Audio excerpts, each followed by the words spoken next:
ABC Listen. Podcasts, radio, news, music and more. Can you feel it? Christmas is coming and New Year's is hot on its heels. What a time for sports presents. And if you're like me, you love a breakdown of things you loved in the year just gone. And that's why we're giving you our top 20 Australian sports stories of 2025. At this point, you know the drill. Aussie stories only that moved the audience needle. Last time featured, among other things, Gout, Oscar Piastri, a scandalous NRL recruiting story that had rugby league fans fizzy with a sense of injustice. What might we get as we count down from 12? Let's check it out. I'm Patrick Stack. This is ABC Sport Daily. 12. Have you heard the expression, last night was a movie? For Reece Walsh, it felt like that sentiment summed up his year. He entered the season as one of the brightest stars in the NRL. What's not to love? Dynamic play, raw speed, dreamy eyes and painted nails. It's X Factor squared with this guy. And yet, there's a built-in imperfection. As we'll explain, it almost serves to elevate the other good parts. In May, we had him posting videos of himself to TikTok punching a bloke. Sorry all, boys will be boys, etc. Origin time rolls around and a mix of injury and form meant the Broncos' gun couldn't even get a start across the series. From there, he started building into the season. And it's maybe no surprise that his upward trajectory mirrored the Broncos' rise. Mariner over halfway, beats a tackle, 40 to go, 30 to go, support infield, gives the pass to Walsh, who gets through, the last man did, and from their own line, the Broncos shift it right. That was what, play 2 off the kickoff? What a try! And the Broncos from nowhere will lead at halftime. Early September, he again found himself trending on social, not for a line break or a try, but for a video of him drinking water from a toilet. Yup. To recover the muscles, they reckon if you just toilet water, just give it a little drink.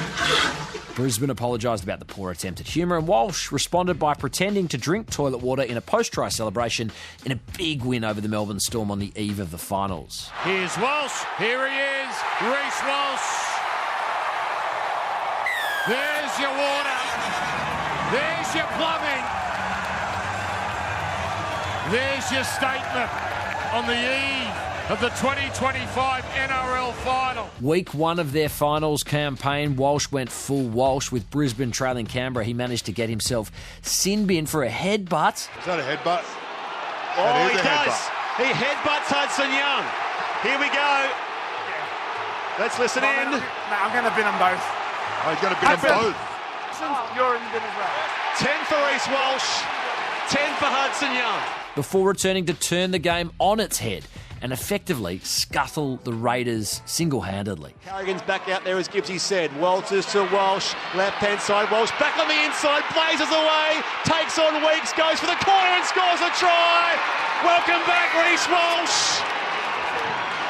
They were booing him, he was sin-binned, he flipped them the bird, and now he scores the try to see if Brisbane can yet have the last laugh. The grand final was simply a masterpiece as he turned in a Clive Churchill medal performance to deliver Brisbane a memorable title. His try and subsequent speech kind of said it all. Quick play the ball, Walsh receives from dummy half, Reece Walsh bounces off tacklers, bounces off the uprights, but bounces to Steeden in the in-goal area and plants it successfully to score a try for Brisbane. Love yous all, plumber out. 11. In an era of athlete longevity where sports stars are competing later and later and later, it was a big deal that Ariane Titmus called time at just 25 years of age. I am here to announce that I've made the decision to retire from competitive swimming. A tough one, a really tough one, but one that I'm really happy with. I love swimming. I've always loved swimming. It's been my passion since I was a little girl, but I guess I've taken this time away from the sport and realised some things in my life that have always been important to me are just a little bit more important to me now than swimming, and that's okay. But yeah, here we are. Here's a woman who had won 8 Olympic medals across the Paris and Tokyo Games. Most sports fans felt LA was a lock, and that the woman who was raised in Tasmania but adopted by Queensland, they'll do that, would be a huge chance to spearhead the team at the Brisbane Olympics. Along with other Olympic successes, she's also won 9 World Champs medals, 4 of them gold, and still holds the world record for the 200 freestyle, which she set back in the 2024 Australian swimming trials. Oh my goodness, 25 metres to swim. O'Callaghan maybe just. Tipper's coming back. There's nothing between them. The world record's going to be shot to bits. Tippers versus O'Callaghan. It is nothing between them at all. The Olympic reigns supreme and breaks the world record. Oh my gosh. You can't tell her story without her coach Dean Boxall. We'll remember him going viral in Tokyo for as long as we cover sport. Those wild celebrations after a gold medal victory over big rival Katie Ledecky. And there's our coach, Dean Boxall. He's the contemporary version of Laurie Lawrence. And I don't know how that fence is going to feel about that. But Titmus said he was ultimately supportive of her decision to retire, knowing that she had given absolutely everything to the sport. He's known, I guess, how I've been feeling the longest out of anyone. We both didn't think that this would be the end, but I think when I first started to have that thought, he was the first person that I told, and I couldn't have been more grateful for his support. The old Dean would have been, "No, Arnie, you need to be in the pool now," but he was actually the opposite. And I think it's because we set out to do everything we planned. Number 10, from a world-conquering Aussie on the way out to one on the way up, Molly Picklum. The 22-year-old from the New South Wales Central Coast overcame Caroline Marks in the final round of the title decider to become the WSL World Champion. Marking a brand new era for Australian surfing world champions. As we close this one out and make it official, a surfer that's been fearless in the heaviest waves, unstoppable all season, Molly Picklum, your world champion.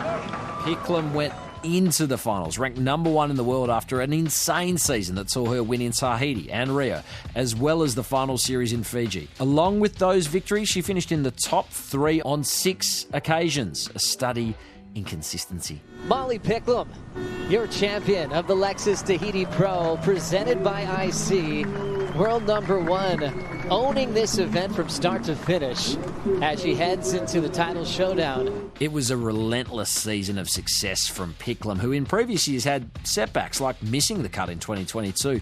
She spoke to us not long after taking this title about how she overcame those and ended up on top of the world. I just was not too determined, but I just got in the way of myself and made things harder than what they probably needed to be. And I was just such a go-getter that I kind of couldn't stop and just take in anything. I was kind of in a rush to get somewhere, just a grom, figuring out that life is long. It's a marathon. It's not a sprint. And I think for me, so I didn't enjoy it. It was life was stressful and hard. And I don't know, I just had a lot of figuring out and just understanding life a bit. I don't know, maybe every 20-year-old feels the same. You just come out of school and you're just whoa, okay, there's a big world out there. And then you calm down, you realize it's not that bad and you can see the brighter things in life. Pretty wise stuff from a 22-year-old. Number 9, and if you are a North Sydney Bears fan, you have probably lived a pretty tortured existence in the last few decades. Often calamitous season conclusions in the 90s. The Super League war forced the club to merge with its most bitter rivalry before the Seagulls chewed up Norths and spat them out. There have been countless false dawns as they sought to return to the big time at the NRL over and over again. So when the WA government and Premier Roger Cook and ARLC chair Peter Flanders finally agreed to bring back the Bears, the fan base, they were beyond jubilant. Sure, they would be playing out of Perth, not North Sydney, but the scenes on Sydney's lower North Shore told you the faithful were pretty happy with that outcome. The Perth Bears are about to...